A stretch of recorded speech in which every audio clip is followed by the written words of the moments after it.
기도하겠습니다.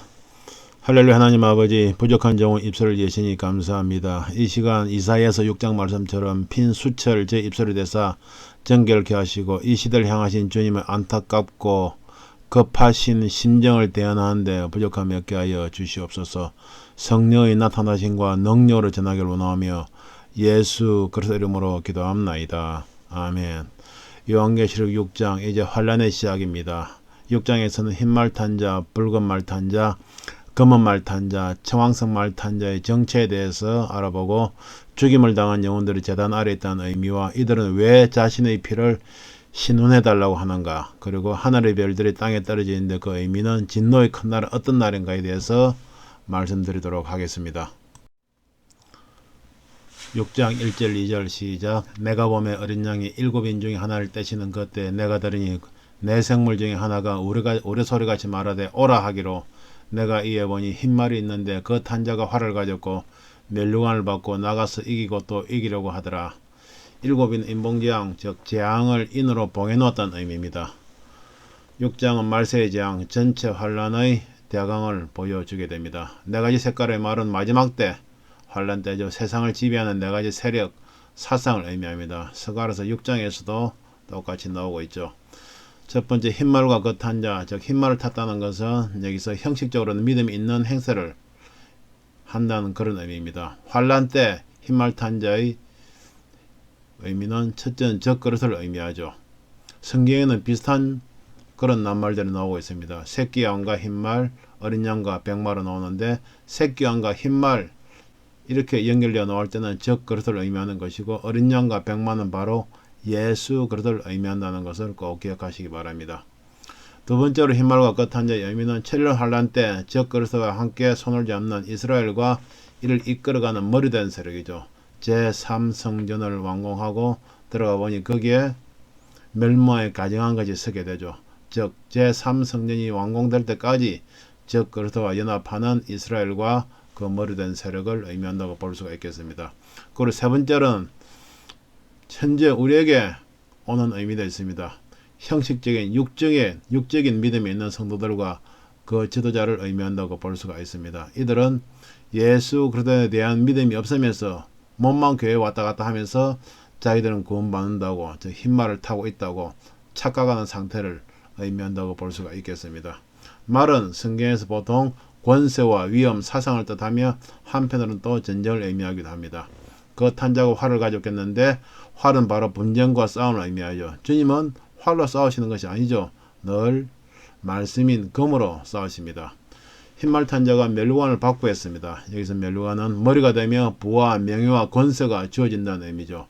이스라엘 민족들의 선민으로서의 자부심과 교만을 뜻하기도 합니다. 흰말 탄자들이 이기고 또 이기려고 하더라 했습니다. 바로 예수 그리스도에 대한 믿음이 없으면서, 형식적인 믿음이 있으면서 자기들은 구원받는다, 휴거된다고 착각하고 있는 그런 교회들과 성도들, 주의 종들을 의미한다고 우리가 말할 수도 있겠습니다.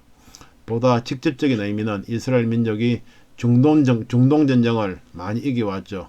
거기서 이겨온 대로 세계 3차 대전 등 마지막 때 전쟁에서도 이기려고는 하지만 결코 이길 수 없음을 의미합니다. 첼린 환란 때 가장 중요한 의미는 적그리스도가 세계를 지배하여 이길 것 같지만 결국은 패망하게 됨을 의미한다고 하겠습니다. 즉 이기고 또 이기려고 하지만 결코 이기지 못한다는 것을 의미합니다. 6장 3절 4절 시작.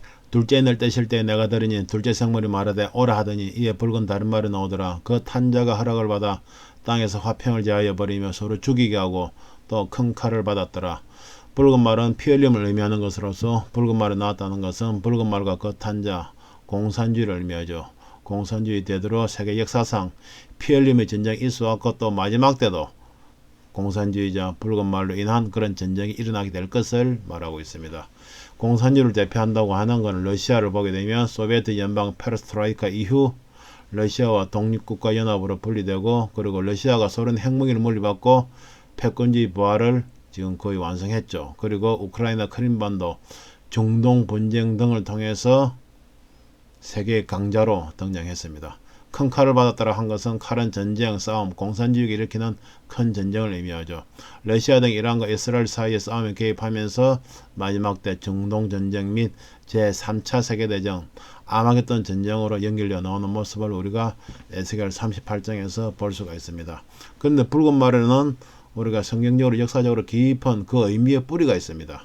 그걸 잠깐 찾아보게 된다면 붉은 민족 즉 에돔을 의미하는데 창세기 25장 25절에 그 뿌리가 나옵니다. 먼저 나온 자, 여기는 바로 이삭의 장자 에스를 의미하죠. 에스는 붉고 전신이 가독 같아서 그랬습니다. 이것은 에스가 태어날 때부터 그 몸에 아주 붉은 털이 많이 있다는 것을 의미하죠. 즉 에돔은 바로 에스의 별명을 의미합니다. 아모스 1장 11절 말씀에 여호와께서 가라사대 에돔의 서너 가지 죄로 인하여 내가 그 벌을 돌이키지 아니하리니 이는 저가 칼로 그 형제를 쫓아가며 긍휼을 버리며 너가 항상 맹렬하여 분을 끝없이 품었음이라 했습니다. 공산주의 오늘 바로 나온 것이 아니고 이렇게 창세기 때부터 야곱 이스라엘 민족을 믿는 자들을 괴롭히며 쫓아다니면서 고통을 주는 전쟁으로 믿는 자들을 죽이는 그런 죄를 계속 범해왔다는 것을 우리가 성경적으로 역사적으로도 우리가 알 수가 있습니다. 이러한 에돔 민족에 대한 심판이 있죠. 붉은 말에 대한 심판을 성경은 정확하게 기록을 하고 있습니다. 이사야서 34장 5절 말씀 보면 여호와의 칼이 하늘에서 족하게 마셨은 적 보라 이것이 에돔 위에 내리며 멸망으로 정한 백성 위에 내려서 그를 심판할 것이라 그랬습니다. 에스겔 38장 18절 말씀에도 나 주 여호와가 말하노라 그날에 고기 이스라엘 땅을 치러 오면 내 노가 내 얼굴에 나타나리라 그랬습니다. 세계적으로 우리가 역사적으로 볼 때 이스라엘 민족을 괴롭힌 나라는 반드시 끝이 좋지 않음을 우리가 볼 수가 있습니다. 이사야서 63장 1절 말씀에 에돔에서 오며 홍해를 잇고 보스라에서 오는 자가 누구뇨 화려한 의복 큰 능력으로 걷는 자 그는 내니 의를 말하는 자요 구원하기에 능한 자니라 했습니다. 마지막 7년대 환란 때 에돔에 대한 주님의 심판을 의미하고 있습니다. 6장 5절 6절 시작 셋째 날 떼실 때 내가 들으니 셋째 생물이 말하되 오라 하기로 내가 보니 검은 말이 나오는데 그 탄자가 손에 저울을 가졌더라. 내가 네 생물 사이로서 나는 뜻하는 음성을 들으니 가로되 한 데나리온의 밀 한 되요 한 데나리온의 보리석 되로다. 또 감람류와 포도전 해치 말라 하더라. 검은 말 검은색 죄를 의미하죠. 마지막 때 인간의 타락, 환경 파괴로 일어나는 거대한 폭풍 등 자연재해로 인한 재앙과 기근을 의미합니다. 여기서 검은 말 탄자는 원수 사단 마귀의 주관을 받아 기근 속에서도 악하게 불을 축제해가는 그런 세력들을 의미합니다. 타락한 자본주의, 그런 기업주 등등을 의미한다고 볼 수가 있죠. 손에 저울을 가졌다라고 한 것은 환란 때 각 사람의 죄악의 정도를 측정하여 그 대가가 주어진다는 영적인 의미가 있습니다. 호세아서 12장 7절 말씀에 저는 상고의 날 손에 거짓 저울을 가지고 사취하기를 좋아하는도다 했습니다. 즉 검음을 탄자란 이 세상이 정말 자연재해로 재앙과 기근 속에서도 거짓 저울을 가지고 자기 유익만 취해가는 자들을 볼 수가 있겠죠. 한 데나리온의 밀 한 대에 한 데나리온의 보리석대로다 했습니다. 이것은 거대한 폭풍 등 자연재해와 환란 전쟁 등으로 인한 식량 부족 현상과 자본주의 폐해로 인한 극심한 인플레이션 지금도 바로 우리가 베네수엘라에서 이런 현상이 일어나는 것을 우리가 볼 수가 있죠. 감람류와 포도전 해치 말라 하더라. 이렇게 세계적으로 살기 어려운 환경 속에서도 환란 가운데 예수 믿고 나오는 이스라엘 백성과 주의 백성들은 일정한 기간 또는 그 지역을 보호하신다는 그런 의미입니다. 6장 7절 8절 시작 넷째 날 떼실 때 내가 넷째 생물의 음성을 들으니 가로되 오라 하기로 내가 보면 청황색 말이 나오는데 그 탄자 이름은 사망이니 엄부가 그 뒤를 따르더라. 저희가 땅 4분의 1의 권세를 얻어 금과 흉년과 사망과 땅의 짐승으로서 죽이더라 했습니다. 청황색 말은 바로 마지막 때 세계를 지배할 짐승 정부 세력을 의미합니다. 정치, 경제, 종교, 연합 세력이라고 할 수가 있죠. 청황색 말 탄자는 어둠의 주관자인 적 그리스도 연합 세력으로 미혹으로 사람들을 사망과 엄부로 떨어지게 만듭니다. 금과 흉년과 사망과 땅의 짐승으로서 죽이더라 했는데 여기서 금은 바로 군사적인 힘을 의미하죠. 흉년은 극심한 경제 불황 등 재난을 통해서 얻게 되는 그들의 힘을 의미합니다. 사망과 땅의 짐승으로 죽인다는 것은 그들의 체제 안에 복속되지 않는 이들에게 여러가지 제재와 사망에 이르기까지 여러가지 핍박, 고문 등이 가해지는 것을 의미합니다. 땅의 짐승은 넓게는 적그리스도와 그 세력을 의미하며 구체적으로는 첼른 환란 때 사람들을 감시, 통제, 핍박하는 시스템, 그들의 도구들을 의미하죠. 6장 9절입니다. 다섯째 인을 떼실 때 내가 보니 하나님 말씀과 저희의 가진 증거를 인하여 죽임을 당한 영혼들이 제단 아래 있어야습니다. 죽임을 당한 영혼들은 7년 환란 가운데 믿음을 지키기 위해 순교한 사람들, 즉 구름 속으로 휴거되지는 못했지만 7년 환란에 떨어져서 예수 믿고 순교로 구원받은 사람들을 의미합니다. 이들이 제단 아래 있다고 하는 것은 환란 가운데서도 이들이 예수 그것을 믿는 믿음으로 하나님의 은혜 안에 들어왔고 구원은 받았다는 뜻입니다. 할렐루야. 6장 10절 큰 소리로 불러 가로되 거룩하고 참되신 대주제여 땅에 거하는 자들을 심판하여 우리 피를 신원하여 주지 아니하시기를 어느 때까지 하시려나이까 했습니다. 우리 피를 신원하여 달라고 이들이 하소연하고 있는 것은 순교한 사람들이 자신들의 피값을 인하여 하나님께 호소하고 있는 내용이죠. 자신들이 악한 자들의 손에 순교하기까지 너무나 많은 고통과 고민 속에서 참혹한 일을 당했으니 악한 자들 심판하여 원수를 갚아달라는 말입니다. 이런 당연한 그런 하나님에 대한 하소연으로 들리죠. 충분히 이럴 수도 있죠. 그렇지만 주님께서는 우리에게 늘 말씀하시기를 마태복음 5장 44절 말씀처럼 너희 원수를 사랑하며 너를 핍박한 자를 위하여 기도하라고 했습니다. 주님께서도 십자가에 달려 돌아가실 때 저들이 한 일을 모르고 있으니까 저들 용서해달라고 하셨죠. 스테반 집사께서도 돌 맞아서 돌아가시면서 운명하시면서도 자기에게 돌 던진 자를 향해서 저들 용서해달라고 주님께 기도한 모습을 우리가 볼 수가 있습니다. 그런데 여기서 하나님 아버지께 자기들이 원수를 갚아달라고 신원해달라고 하는 것은 이들이 믿음이 있어서 순교하지만 온전한 마음의 할례를 이루지 못했기 때문에 원수를 갚아달라고 하소연한다고 우리가 볼 수가 있습니다. 주님께서 우리에게 제일 원하신 것은 내가 거룩하니 너희도 거룩하라고 하셨죠. 우리는 마음의 악을 다 벗어버리고 우리에게 돌을 던지는 그런 사람들 향해서도 기도할 수 있는 그런 성결한 자리까지 다 들어가는 여러분들 되시길 바랍니다. 6장 11절입니다. 각각 저희에게 흰 두루마기를 주시며 가라사대 아직 잠시 동안 시대 저희 동무정돌과 형제들도 자기처럼 죽임을 받아 그 수가 차기까지 하라 했습니다. 흰 두루마기는 순교한 영혼들의 구원받았다는 정표를 주시는 것이죠. 우리가 천국에 가면 다 깨끗하고 흰 세마포, 흰 두루마기를 입고 되죠. 그 수가 차기까지는 심판의 때 순교자의 수가 차기까지 기다리란 말입니다.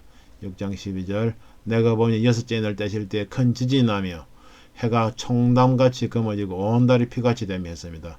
7년 환란 동안 전쟁과 재앙이 거듭될수록 지구의 환경은 급속히 황폐해져가고 기상이병 등 재앙을 부른 악순환이 연속되어 대기가 심히도 오염된 상황이 되죠. 화산계열 현상 등 지금 벌써 미세먼지에도 우리가 시야가 멀리 보이지 않는 그런 현상이 나타나고 있지 않습니까? 그리고 화산이 심할 때 항공기도 제대로 이동할 수 없을 정도로 자연 환경이 급속히 황폐제 같은 것을 볼 수가 있죠. 근데 세계 전체가 전쟁으로 물들게 될 때 얼마나 우리가 환경이 파괴되면서 낮이 밤같이 그렇게 캄캄한 현상이 일어나지 않겠습니까? 바로 그런 것을 의미한다고 볼 수가 있습니다. 미가서 3장 1절 12절에서 이 선지자 위에는 해가 져서 낮이 캄캄할 것이요 했습니다. 육적으로도 그런데 영적으로도 바로 진리의 말씀을 전혀 찾아볼 수 없는 지극히 캄캄한 상태, 흑암이 지배하는 상태를 의미하는 것이죠. 6장 13절 말씀 하늘의 별들이 무화과 나무가 대풍이 한들선 과실이 떨어지는 같이 땅에 떨어지며 했습니다. 이것은 먼저 지진이나 화산, 전쟁 등으로 인해서 하늘로부터 일어나는 여러가지 재앙들을 표현합니다. 기상이 변속에 비행기가 추락하거나 미사일이 발사되고 격추되거나 또 지구를 돌고 있던 인공위성이 떨어지거나 하늘에서 운석들이 추락하게 되는 등 마지막 때 일어날 그런 재앙들을 의미하죠. 또 두 번째 의미로 볼 수 있는 것은 마태복음 24장 말씀처럼 무화과 나무의 비유를 배우라. 그 가지가 연하여지고 잎사귀를 내면 여름이 가까운 줄 아나니 했습니다. 무화과 나무는 바로 이스라엘을 의미하는데 이 말씀의 의미는 과실이 땅에 떨어진다는 것 같이 장차 7년 환란 가운데 이스라엘이 땅에 떨어질 정도로 그렇게 환란 가운데 떨어지는 것을 의미한다고 볼 수가 있습니다. 또 주의 종들이 7년 환란에 떨어져서 예수 그리스도를 믿는 믿음을 저버리게 된다는 그런 영적인 의미도 있습니다. 우리가 하나님 말씀, 성경 말씀을 해석할 때는 항상 영적, 육적으로 균형 있게 해석하는 것이 필요합니다. 6장 14절 말씀입니다. 하늘은 종이축이 말리는 것까지 떠나가고 각 산과 섬이 제자리에서 옮기며 했습니다. 이것은 지구가 운행되고 있는 법칙들이 뒤죽박죽이 되어 전체적으로 흐트러지게 될 것을 의미하죠. 그리고 또 초대형 지진으로 산과 섬이 파괴되고 사라지며 지축이 옮겨지는 그런 현상들이 일어날 것을 의미합니다. 벌써 인도네시아 우리 큰 섬에서 일어나는 그런 화산과 또 쓰나미로 인해서 이러한 현상이 일어나고 있는 것을 우리가 보고 있죠. 계시록 6장 15절 땅의 임금들과 왕족들과 장군들과 부자들과 강한 자들과 각 종과 자주자가 굴과 산바위 틈에 숨어 있습니다. 이것은 사람들이 여러 가지 재해가 일어날 때 방공호와 같이 피할 만한 곳을 찾아 숨는 것을 의미하죠. 산속에도 숨겠죠. 바로 생존주의자 프레퍼족들 같이 미국 등 세각국의 초부유층 사람들은 지하에 이미 피난시설을 마련해 놓고 있죠. 이들은 이미 마지막 때 7년 단란이 일어날 것을 알고 있습니다. 오히려 믿는 사람들이 너무나 평안하다 안전하다 하면서 미혹된 말에 속고 있는 것은 아닌지 돌아봐야 됩니다. 미국 캔자스주에는 지하 벙커 호텔이 있다고 합니다. 우리나라에도 이러한 것을 준비해 놓고 있는 사람들이 있다는 것을 우리가 신문지상에서 가끔 볼 수가 있죠. 계시록 6장 16절 17절입니다. 시작. 산과 바위에게 이르되 우리 위에 떨어져 보좌에 앉으신 이의 나체스와 어린 양의 진노에서 우리를 가리오라. 그들이 진노의 큰 날이 이르렀으니 누가 능히 서리요.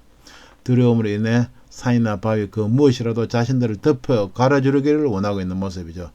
인류 스스로가 환경을 파괴하고 전쟁을 일으켜 온갖 재앙을 자초하고 있는 것인데도 이것을 마치 하나님 진노로 인한 재앙이라 부르며 두려워하는 것입니다.